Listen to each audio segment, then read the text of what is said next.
We should go and start talking to each other. It's the only way we'll find something we can all agree on. We shouldn't worry about trying to look perfect.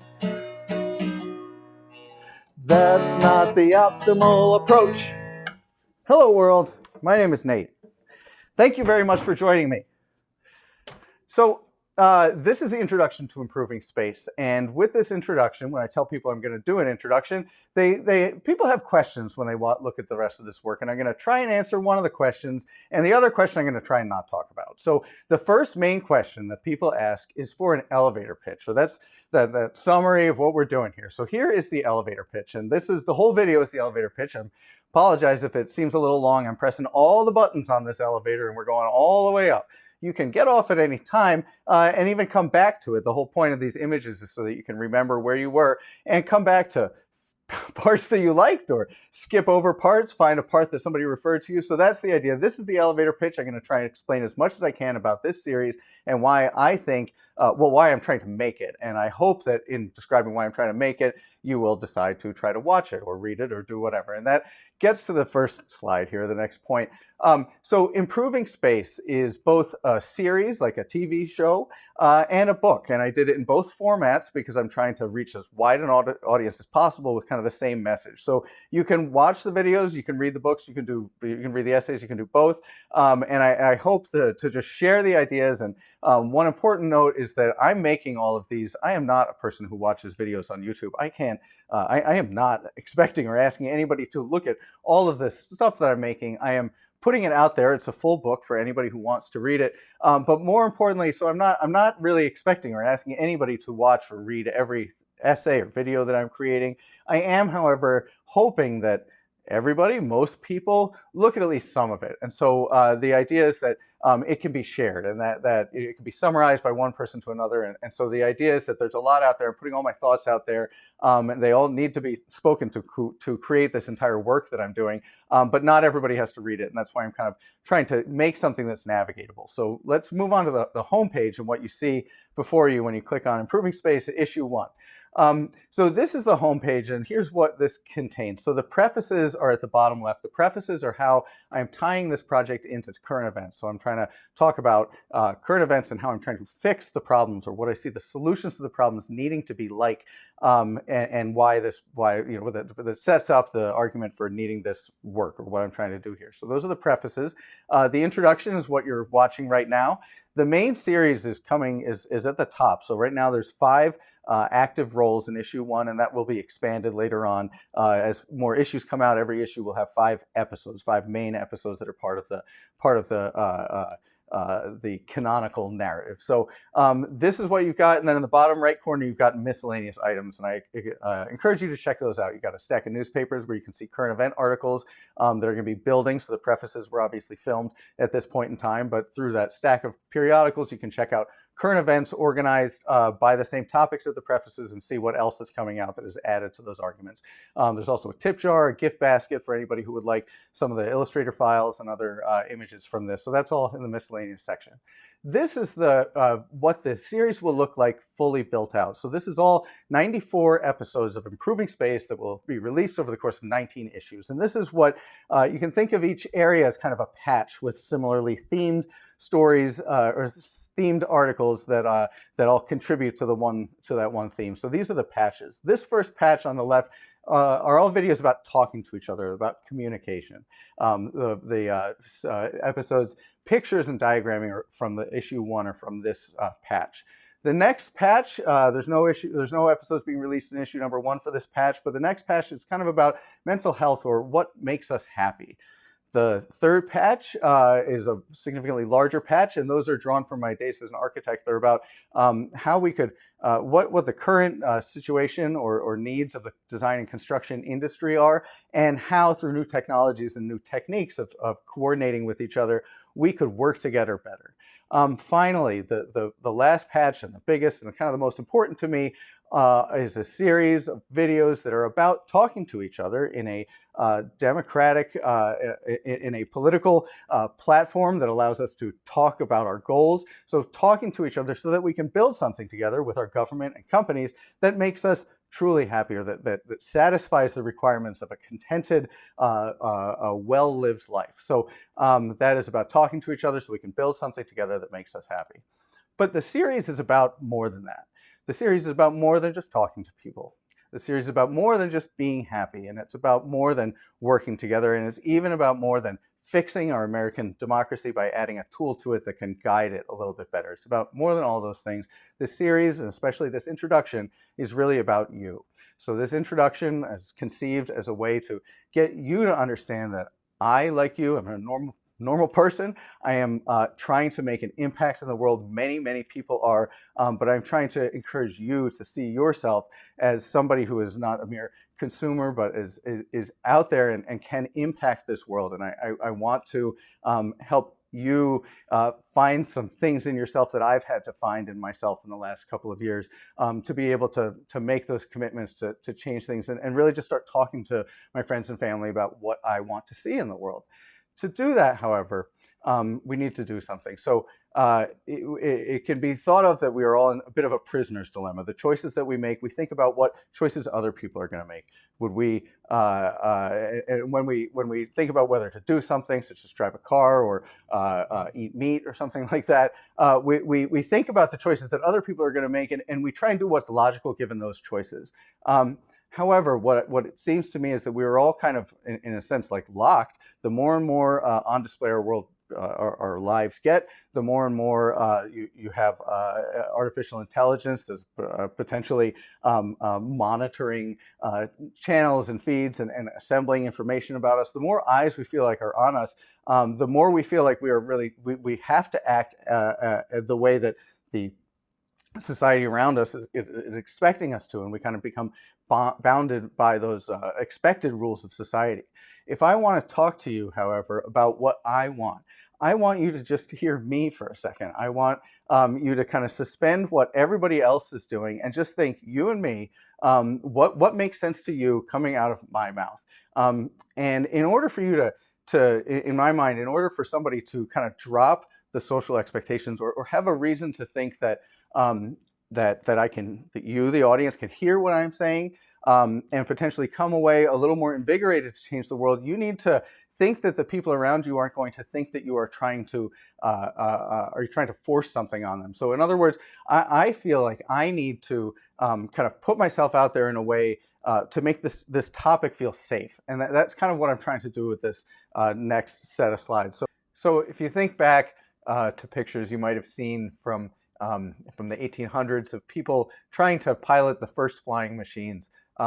Those people can look kind of silly today because, as we now know, that their machines were destined to fail. They would not be the first to fly. It would be the Wright brothers. But those people who were before the dawn of flight, who were thinking about it, who were imagining how a person could fly, to me, they were exploring something that was true. They themselves were not able to do it, but they were exploring an idea that would eventually take off. And in that spirit, that is what I'm trying to do here. So I'm trying to show how I and how anybody can share their ideas in a way that can be edited and built on by other people. And that is what this is. So please allow me to engage in this next image in the script, which is a bit of a long one, and try and explain to you all of the things that I'm happy about or excited about in this project. So this project is improving space. And I'm going to go through episode by episode and show you what the whole series is going to be about.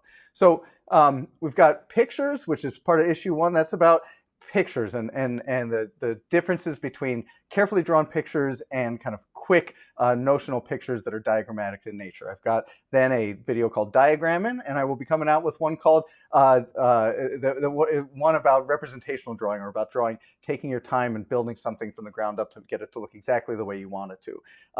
As a counterpoint to those, I'm going to have a video called Words, and then we will have one called Talkin' that, like diagramming, is kind of supposed to be about sharing your ideas and the kind of optimal approach, as I suggested at the beginning of this video with the song. The optimal approach to sharing your ideas about showing who you are behind them, and showing with what kind of passion you do or don't hold certain ideas. So that kind of ad-libbed presentation, I think, is important for coming together and for being able to begin the topic of conversation and get the ball rolling.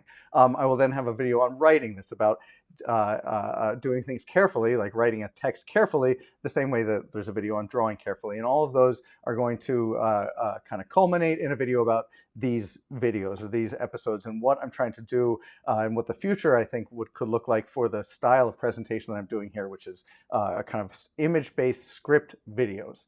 The next patch is going to be on mental health. So I'll have a video on kind of my final verdict on how I'm trying to build up my life to have positive mental health, and then the kind of tools that I use to do that. So I'll have a video on to-do lists. I'll have a video on kind of silencing the inner critic, or working with the inner critic, really. I'll have a video on meditating, and I'll have a video about religions and reading like religious texts and how we can, or how I use those things, and how I'm going to try and promote kind of just common phrases and ways that we can all appreciate and have a place for other people's beliefs and religions.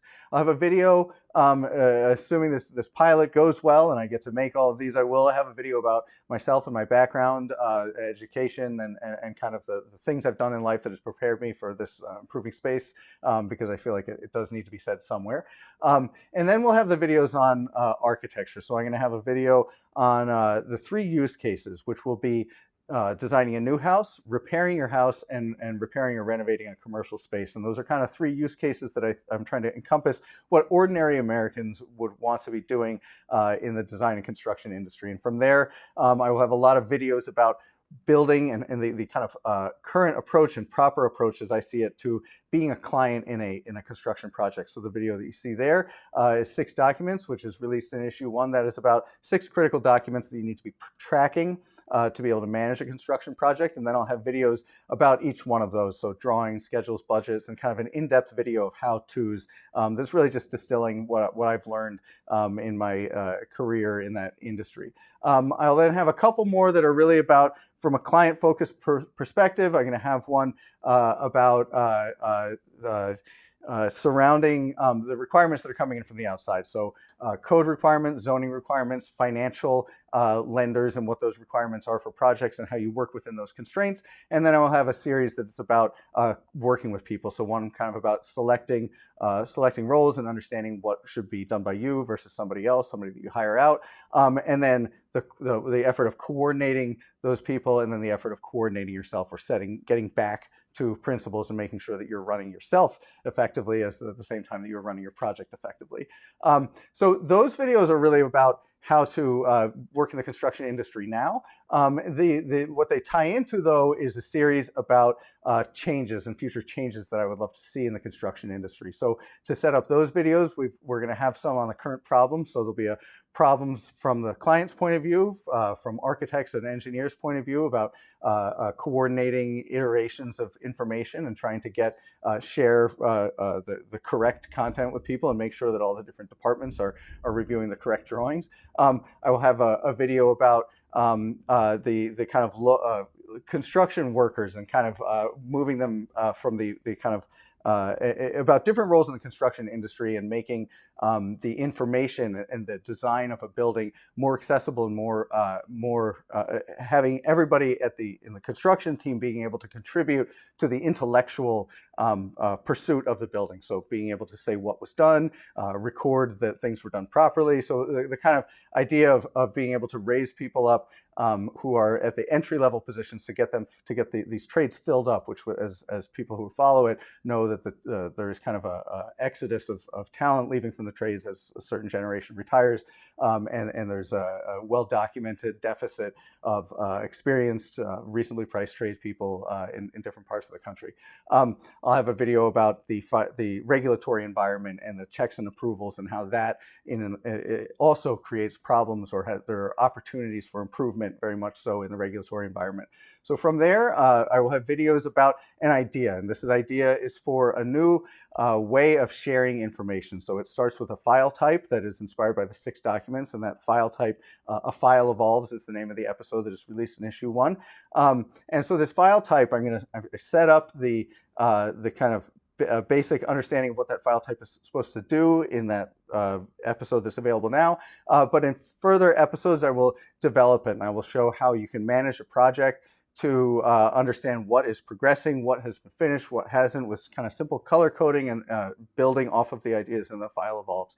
I'll be talking about use cases of this, how consultants and vendors can graft onto a project file and implement or suggest their own products and things. So basically how this can be a living document, or how the design of a building and then the execution of its construction can be a living document that multiple people can participate on in a way that would both make the product more easy to document that it is complying with code requirements, at the same time as allowing people to move faster in this environment. This will kind of continue with culminate in a road ahead, or how I see this kind of mapping out over the years, being able to slowly introduce this technology or this tool into our system. Buttressing that is going to be a series of videos that are supposed to be for the professionals in those industries. So I'll kind of propose questions for architects, contractors, bankers, and kind of help funnel the critique of this proposed technology through each of those lenses. I hope to even get people get live comments that I can kind of respond to. We'll see what those end up looking like.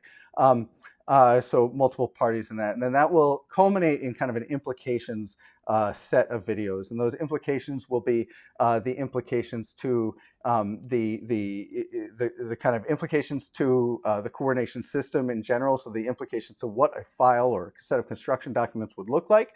We will have implications as to the built environment. So what would in America, where you could more easily change your built environment, and the ability to do so was more accessible. So I'm not talking about getting rid of architects or supplanting them, or engineers, but I'm just talking about what it would be like to live in a country where the tools for proper documentation of a planned construction project were more in people's reach, and people could more take ownership and take pride in that. And then finally, the implications for data security, because if the system that I'm describing is really about maintaining a building record in such a robust way that regulatory actors and agencies can actually look at that and kind of see a mirror of their approvals reflected in the kind of main file for the building, and in that way, if you develop a system that is robust enough, and that everybody, all these regulatory agencies, are able to piggyback on it and use as users, and say that they and be part of the users who are approving things and moving the project forward. If you can do that with a construction project and kind of have a self-managed data set for that construction project, you can imagine those same things being available in the healthcare industry, and for your marketing material that you generate online. If we were able to manage it for ourselves and do it in such a way that it was useful to all of these third parties, we could eventually wrest things like our marketing data and our health records from all these different sources, and get them in one place where we can control them and determine who gets to look at them.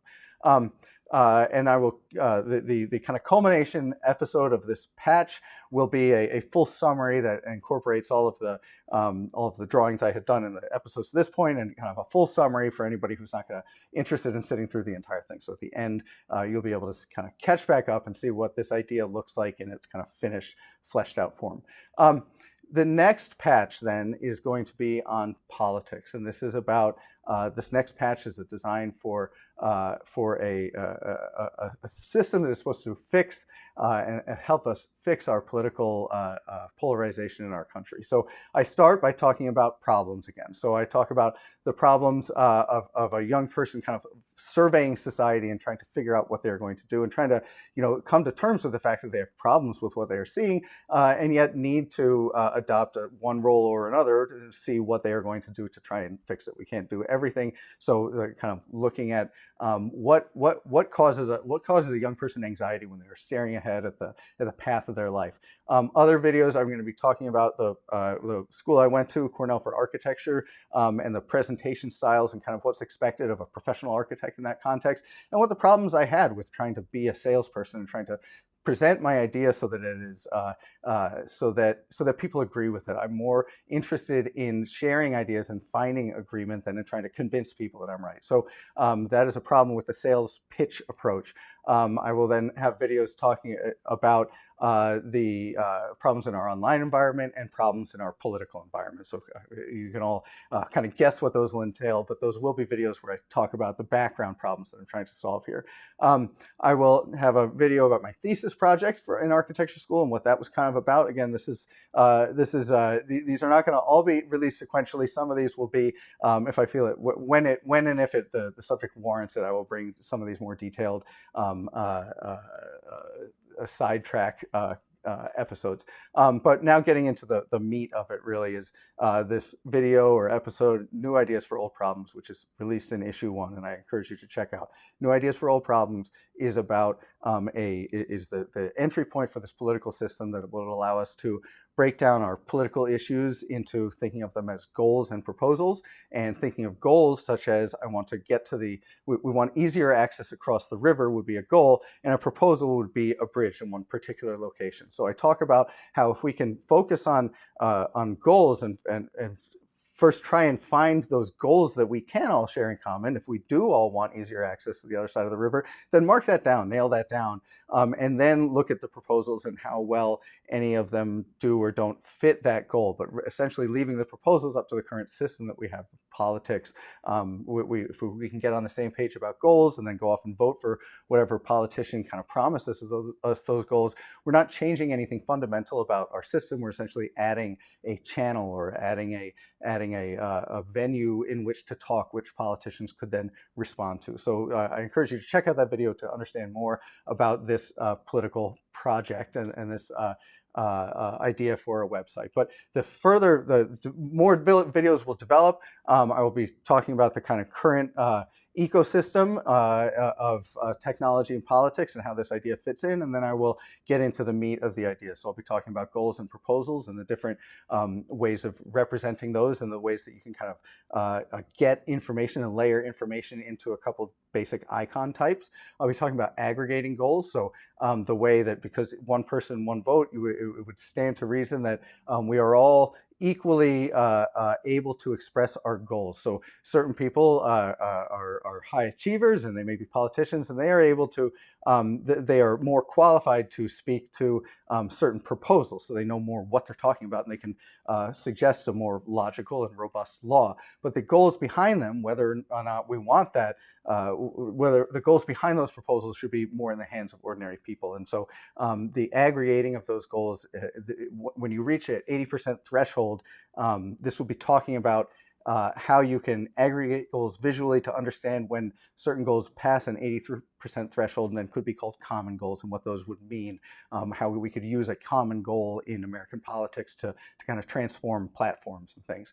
I'll be talking about news articles and how they can be used as assessments to kind of color different proposals. So what does one news source versus another think about the current situation or a law or regulatory framework that's going to be proposed to put in effect? So how can we use all of the news sources and information and kind of put it together in a readable way so that we can make sense of what different experts think about the proposals in front of us? I'm going to be talking about a coordinate system. So if you imagine being able to have a conversation about our entire democracy, we need a way of narrowing it down. So if I'm going to be talking about a coordinate system where you could imagine talking about you can imagine talking to each other based on the 3 coordinates: topic, place, and lens. So the topic might be education, the place might be the United States, or it might be your state, or it might be your little hometown. And the lens that you're viewing this conversation about education in your hometown, the lens could be everybody, or the lens could be teachers. So you filter out everybody but teachers and see what teachers think about education in your hometown, and then expanding and what teachers think about education in the entire country. So through that topic, place, and lens coordinate system, you can narrow down what you're talking about and then be able to track conversations in your town, going from school to trash collection to water bills and things. So basically spanning different topics within the same place, or spanning different places within the same topic, like I said, education, whether nationally or at your state level. So that will be a subject of that. Channel Zero is another important piece of this idea. Channel Zero is the kind of starting point for engaging in a system that I believe Channel Zero is about keeping things quiet and not pushing information at the user, but rather encouraging the user of an online environment to go out and find what they're interested in through speaking and through kind of shining a light in different areas rather than having everything presented to them and kind of overwhelming them with information. So Channel Zero is really a way about prioritizing individual connections, calling up your friend on Channel Zero. Channel Zero is about kind of being yourself without the influence of society yet. I will also talk very importantly about an idea called AI Elfie, which is about the way the AI or an AI agent would work in this system, which I think would be a useful set of specifications for AI creators to provide a system based on. So if we can, as a public, say what we want an AI to be and give it a name, and my name is AI Elfie, if we can say what we want an AI Elfie, and we want that AI to act like this, and that involves kind of the AI making suggestions, but never having the ability to make final judgments, and never taking that ability away from the person. But more importantly, using AI as kind of an engine oil to help connect different people. So not using AI to determine things, but rather to help us find people who can answer our questions. And that is, I really think that AI will actually very much allow us to make great changes to the world if we can use it like that. I kind of conclude of the mechanics of the site by talking about a couple of use cases where I tie everything together and how you would enter the system in this Channel Zero zone, and AI Elfie would help you find people, and you can share goals and things like that. So I'll kind of give a whole set of use cases, and then I'll have a video called 8 Modes, which is about kind of a point counterpoint, a series of point counterpoints about how would we want this app or an online environment to function when it's like on, versus how do we want to be able to turn it off. So I'm kind of always looking in that video series about how to kind of dial back the uses, and it ends with the idea of we want to be able to create something that we can extinguish. We want to be able to create something that we are not bound to, because only through that will, if the thing stays around, then we will know that it is valid and that we actually like it. It's not staying around because it is now integral to our system. So how do we, and the further point to that is how do we make something that not everybody has to agree with? We won't ever make something that everybody has to agree with. So how do you make something understanding that this is not universal, and we are trying to do something that can be turned off, can be ignored, and trying to make a conversation that is not taking over people's lives, but rather can kind of function optimally and help everybody, but not get in anybody's way. The kind of rounding off that would be the social changes that I'm imagining. So a kind of change in our conception of a government. We're not changing anything. We're electing the same people. We have all the same processes, but the public's conception of what the American government is here for, I would argue, and I've tried to kind of make myself think along these lines, but to me, it doesn't seem like we should be using our government to do things that we really can't agree on. So, like things like arts programs and things. If 50% of the country doesn't agree with an art program that a federal tax dollars are going to, I don't understand why we would have that art program. There are many things that we could all agree need to happen, such as police forces and assisting with interstate commerce and all of the other judicial system and education. To the extent that we can agree that our government ought to provide those, then we need to figure out who to elect and try and make the best decisions about electing people that can fulfill those goals.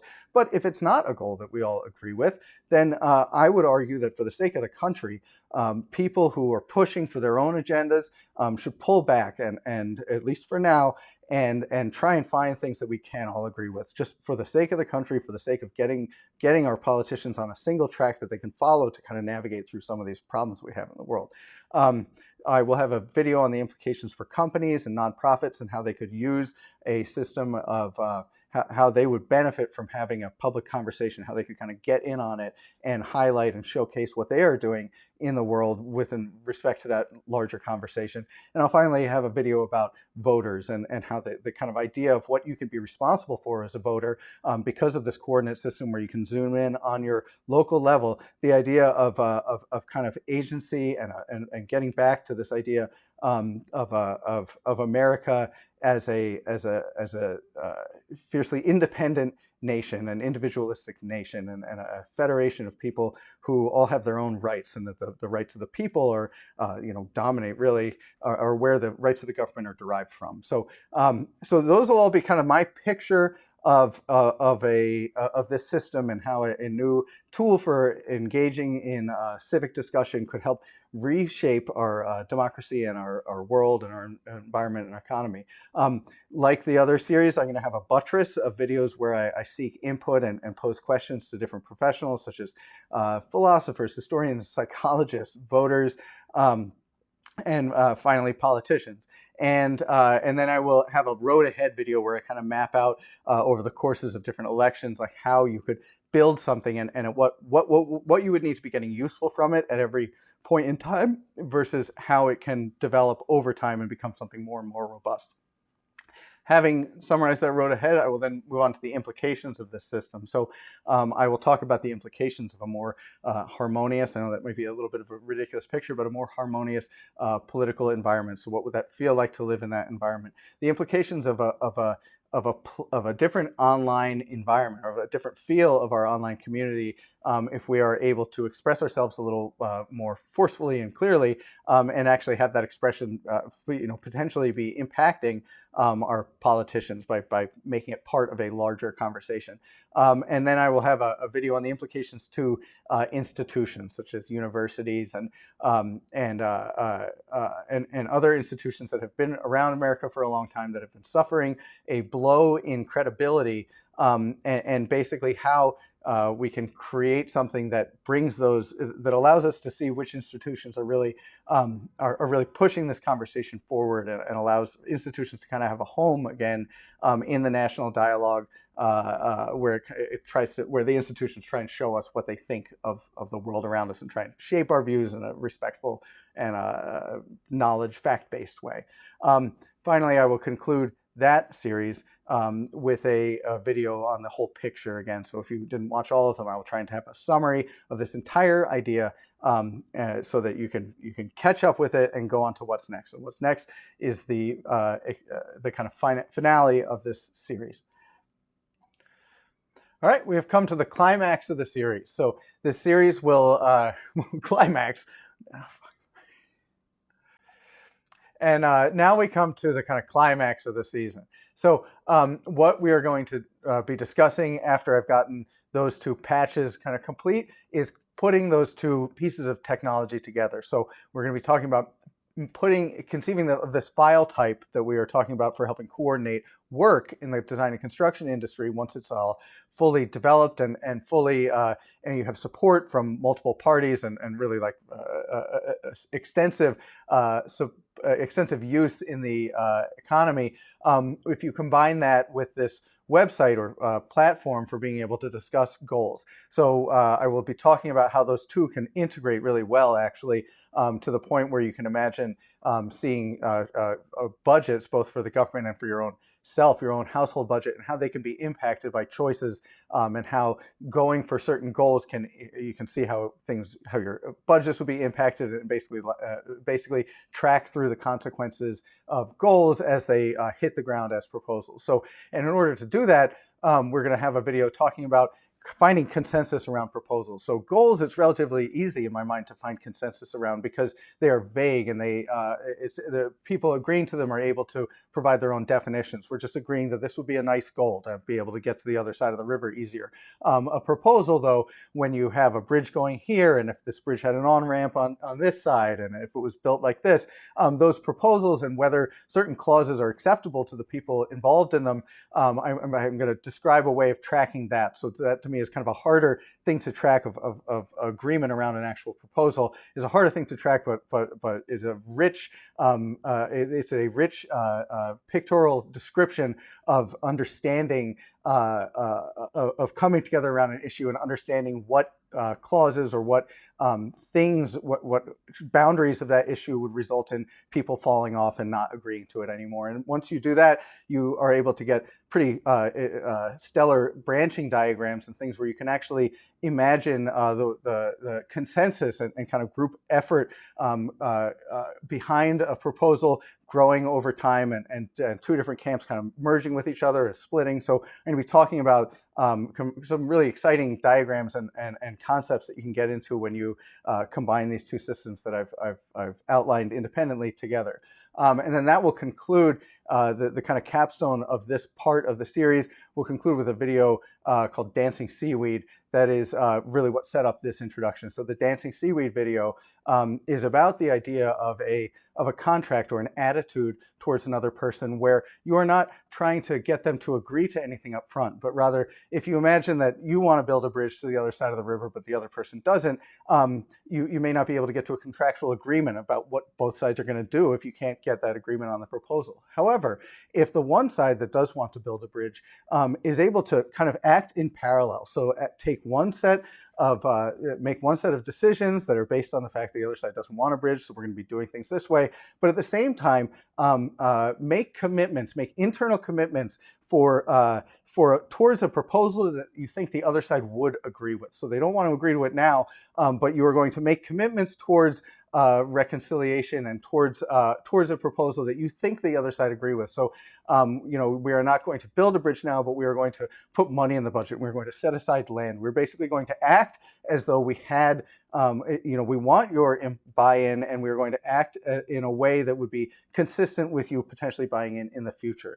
And in this way, I call it Dancing Seaweed because it's kind of like dancing. It's kind of like one person going out there and a bit making a fool out of themselves, kind of trying to coax other people to join them, but without trying to pressure anybody into doing it. The one person is going out on their own, risking making a bit of a fool of themselves, but in doing so, trying to create a safe environment for other people to potentially join them.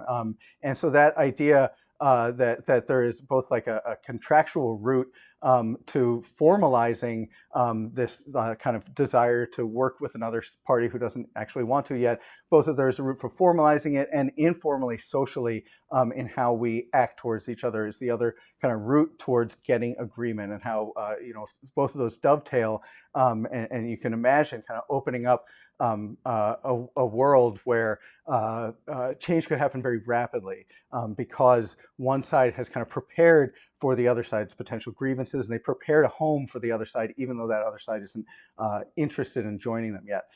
And so coming down from that conclusion, I will have videos. I'll have a video about kind of aspirations, about idealism and the dangers of idealism, like what we saw in the 20th century with fascist governments and things, like the dangers of idealism, but also what it can offer us as far as a thing to hope in, as long as we don't put it ahead of people. So I think it's very beneficial to have an ideal that we are working towards, but it is a mistake in every instance to put that ideal ahead of people, ahead of the people who were originally part of the group that had the ideal, and now they're scratching their heads thinking this isn't exactly what we signed up for. It should always be about the people. It should never be about that ideal. And so that's what that video is about. And then building on that, what a world would look like where we had these ideals, but then we had our own independent lives after that. So we're not talking about kind of getting together and working collaboratively our whole lives. We're talking about doing what needs to be done collaboratively so that we can imagine a sustainable and healthy future down the road. And once we can imagine that healthy landing strip down the road, we can go off and do our own things, knowing that that we have a little more security, and that we ourselves are understood by people, so they understand that there are things that we want to agree with the group on, there are things that we want to work together with the group on, and then there are ways that we need to be independent, and both of those things are parts of a stable and secure life to me. I'll have a video about politics, so about how I think we can resolve these issues in politics, and how many issues I think are two sides of the same coin. They have the same goals behind them, things that are important behind them, and they're just different ways of satisfying those goals. And if we could respect each other's goals and understand what the other side and each side is trying to do to get there, we can maybe find some better solutions that we can all potentially agree with. Again, what we agree to do, we can do together, and what we don't agree to do together, agree to do separately. The kind of final two videos about seeking input. So I had videos seeking input from architects and politicians. The final two seeking input are going to be just a diverse opinion. So the entire country, like especially people who don't have my background, but really understanding what everybody thinks of this from wherever they're coming from. And then finally, the diverse opinion of the youth. The youth are the generation of Americans who are coming up. They are the people who are going to be judging us in the future. Think what you will about whether there's an afterlife and whether your ancestors are watching you, but we know that the future will judge what we are doing, and therefore they are perhaps the most important stakeholders in what we are trying to create here with our world and our lives and our government. I'm going to have a video about what I would hope to do and hope not to do if I was to be able to, if the series was successful and I was able to get some money from the tip jar and do things. I was talking about commitments I'm going to make towards putting any financial windfall towards the middle way party, and it is not it is not being done to say that to try and hold up any kind of behavior of myself. What I am trying to do is talk about my vision for what an optimal happy life would be for me, and it really involves like the community around me being happy. And so that is just kind of a challenge to the people who want to be trillionaires and things of a different aspirational goal for a lot of success in life and what that could look like besides having $1 trillion.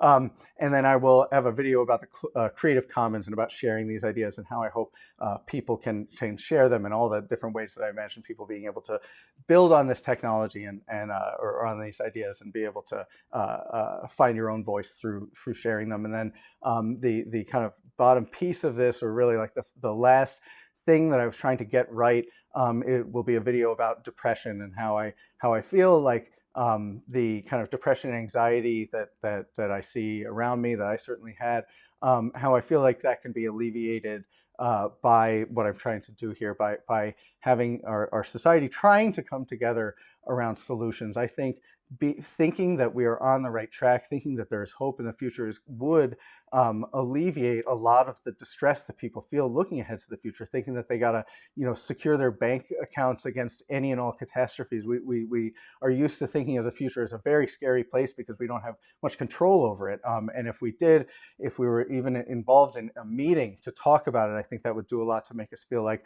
the world, we might be able to get this thing on the right track. Finally, the end of season 1 will feature some videos about season 2. And so if season 1 is about everything that I think that we need to do, I am trying to bring an argument forth to the American public about what I think we need to do.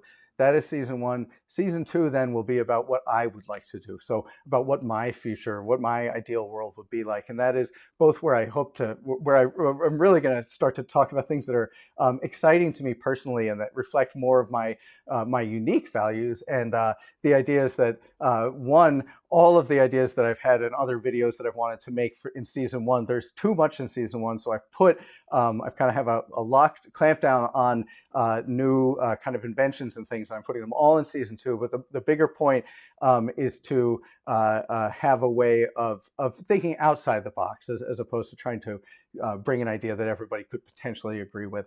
Just putting myself out there and seeing who agrees with my version of what I would like the world to look like. So that is season 1 of Improving Space. The picture that it is supposed to reflect is the Sagrada Familia, which is a church in Barcelona designed by an architect, Gaudí, in the 1880s. And this building, it finally has been decreed to be finished. It was 140 years in construction, and walking in that building and imagining the people 140 years ago laying down the first stones and laying down the first lines to build something that they knew that they would never see in their lifetime. They were leaving it as an artifact for all of humanity and for the future, and they didn't care about what they were going to see built in their lifetime. And that I think is a beautiful metaphor for what I want to build, or what I want all of us in America to build, is a better democracy and a better country for ourselves and for future generations. So. This video, I'm talking into a bottle. I'm just talking to a camera. There's nobody else in this room. I don't know how my ideas are going to be shared or my ideas are going to be received. It's really up to you whether or not I have resonated with you, and whether or not you feel any feel like there's any hope in the kind of ideas that I'm putting out there, whether you could get involved, you could get interested in working with people and putting yourself out there and engaging with an online platform where you can talk about your goals and talk about how you want politicians to be achieving those goals. So all of these things don't matter at all. Coming from me, what really matters is what you think of them, and that is, I have no credentials that I'm bringing into this other than trying to present this work, and whether or not it has value has not been dictated by anybody. That value is dictated by you. And that brings me to the other question that I wasn't going to talk about, which is why the toilet paper roll? So why are these rolls where you can access the videos or essays? Why do they look like toilet paper? And the answer is it's simple, but it was a bit circuitous to get there. So I wanted a roll to represent this kind of film reel. And so the first thing I thought of was like an old camera reel of film, but the proportions weren't quite right. And people don't really know what like a roll of film from a camera looks like nowadays. So toilet paper, on the other hand, is a familiar icon, and it has the proportions that I was looking for to make images on. You think about toilet papering a campus or something. It's not the most it's not certainly a noble medium, So, but the idea is that it is the medium is something that you can take or leave. It is the value of the medium is determined by the value of this work is determined by the pictures on it, and then that is there's a letter from what it reminded me of was Letter from Birmingham Jail, which was written by Dr. Martin Luther King Jr. when he was in jail. It was written on burger napkins, and it was smuggled out of jail to his office staff, and who recreated it, typed it up as Letter from a Birmingham Jail, and threw away the scraps. And so that idea, first of all, that American history and what has guided our government has been pieces of writing. The Federalist Papers, Common Sense by Thomas Paine. What is written on a piece of paper is of questionable value coming from the author. It's really whether Americans agree and whether the viewing audience agrees with the idea or not, that it confers value on it. So that is the idea behind this toilet paper. Is this me putting myself out there without much attachment to I certainly feel very strongly about this subject matter, but I am not trying to put a stamp or try and get anybody's any grantors or other companies blessing. I'm trying to get the blessing of the American public. I'm trying to get this idea encapsulated in people's minds. When I finish these videos and look over them, I am always picking apart my performance. I am always I very much wish that I had said things more correctly, more concisely. But I put them out there, and I put these videos out there so that you can imagine yourself on top of them, essentially, like that you can imagine taking what I've said and going further with it in your own voice and your own footsteps. And the idea is not that we all start creating YouTube videos of ourselves talking on PowerPoints and things, but rather that we get off of the screens and that you talk to your friends and family, seeing them as regular people and asking them what they think of working together and of kind of setting aside some of the goals that the various parties, Democrats and Republicans, liberals and conservatives, have clung to, and setting aside some of the proposals and just talking about the goals behind them, talking about what you want the world to be like, because you will often find that the other side agrees in principle that would be a wonderful world to live in. It's just, how do we get there? And so if we can find a way to be ourselves, we will get there. We will not get there if we are lining up behind a party. But if we talk to each other from our own self vantage point, I think that we can get there. What I'm doing here in this video, in this series, Improving Space, is imagining a world, a couple of entities. I'm imagining, for one, the middle way party, and the videos that I'm imagining in these roles and the kind of technologies that I'm going to be describing, I hope one day to be built by this middle way party, a nonprofit.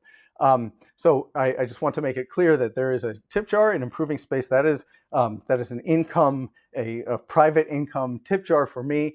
But I will, if this idea at all takes off, and I have what looks like a runway to try and build something with the Middle Way Party, then I will open up fundraising for the Middle Way Party, which will actually be a nonprofit that is trying to build this technology and impact the world of politics for the better in everybody's interest. But I won't be doing that unless these videos get some kind of traction with the American public. I don't want to just get a grant to go off and do something if it doesn't seem like this would be something that would be agreed to by both sides. That this is not. I want this to be a moderate, embraced proposal and not something that's coming from from a group of people who want to introduce something and then steamroll all opposition and say why it's the best idea out there. So that is the overall vision. This is the conclusion of the introduction. Thank you very much for watching. If you made it all the way to the end,